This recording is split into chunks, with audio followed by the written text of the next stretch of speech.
Are you wondering whether you're a thinker or a feeler in MBTI? Well, if so, you are in the right place. Today, we are taking a quick down and dirty look at the thinking versus feeling dichotomy, and I'm going to help you figure out which one fits you best in 5 minutes or less. So stick around.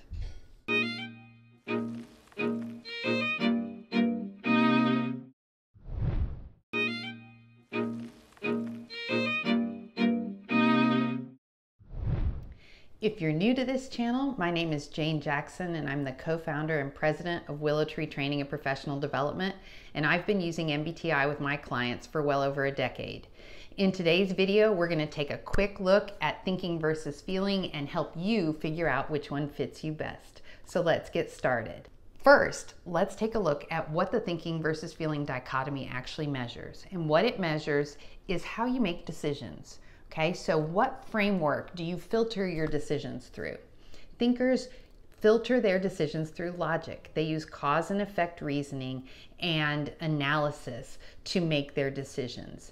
And for thinkers, decision making is pretty black and white. There's one right answer and everything else is wrong. Now, some of those wrong answers might be more wrong than others, but for a thinker, they really believe that there is one right answer for everyone, and that their goal then is to find that one right answer. And they do that using logic and objective truth. So for thinkers, they're not really focused on decisions being personal. For them, it's not about the people involved, and it's really not even about whether they like you or not. For thinkers, decision making is very impersonal. It should be impersonal because thinkers strive to make impersonal, objective decisions. So they don't want their decisions to be have anything to do with the people involved. It's really an objective kind of decision making for thinkers. And also for thinkers, because of that, because it's impersonal, they can come across as kind of blunt.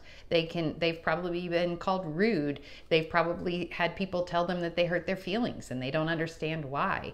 And that's because for thinkers, decision making is impersonal and objective, and truth sort of trumps everything. So they're going to tell you the cold, hard truth, and they're not going to sugarcoat it. The last thing to know about thinkers is that competence is extraordinarily important to thinkers. So thinkers expect themselves to be competent, and they want everyone around them to be competent as well. They have very high expectations for themselves and for others.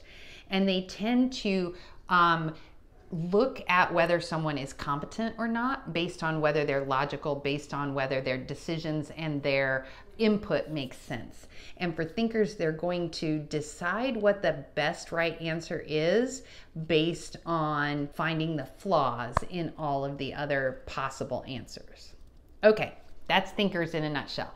Now let's talk about feelers. So for feelers, rather than relying on logic to make their decisions, they rely on their value systems. Now, people sometimes think that they rely on their emotions, but it's really not their emotions. They can look emotional, but it's really about their value system. And for feelers, they value people and they value harmony.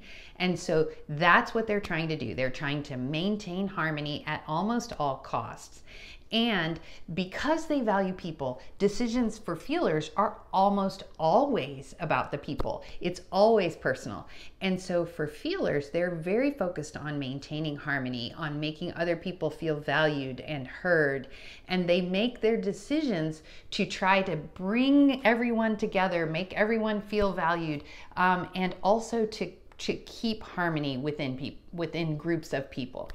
And so for feelers, they're more likely to maybe not shoot straight, maybe kind of tell you what you want to hear a little bit, or at least try to sugarcoat the truth a little bit if they're afraid it's going to hurt your feelings. Because for feelers, those relationships are what's really, really important. They value their relationships with others. So that's how they filter their decision making. Okay. One other thing that's really important to know about the difference between thinkers and feelers is how they define the word fair. Thinkers define the word fair as equal. I'm being fair to you if I'm treating you the same way I'm treating everyone else.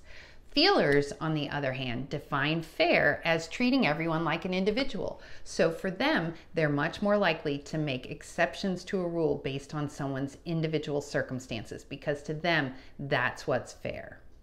Okay, I hope that quick, down and dirty look at the thinking versus feeling dichotomy was helpful to you. If you're still on the fence about which one you are, take a look at some of our other videos. We've got lots of videos out there that will help you figure this out. If you enjoyed this video, please give it a thumbs up. And if you want to see more videos about type, go ahead and click that subscribe button, because that's what we talk about on this channel. I'll look forward to seeing you in my next video. Thanks so much.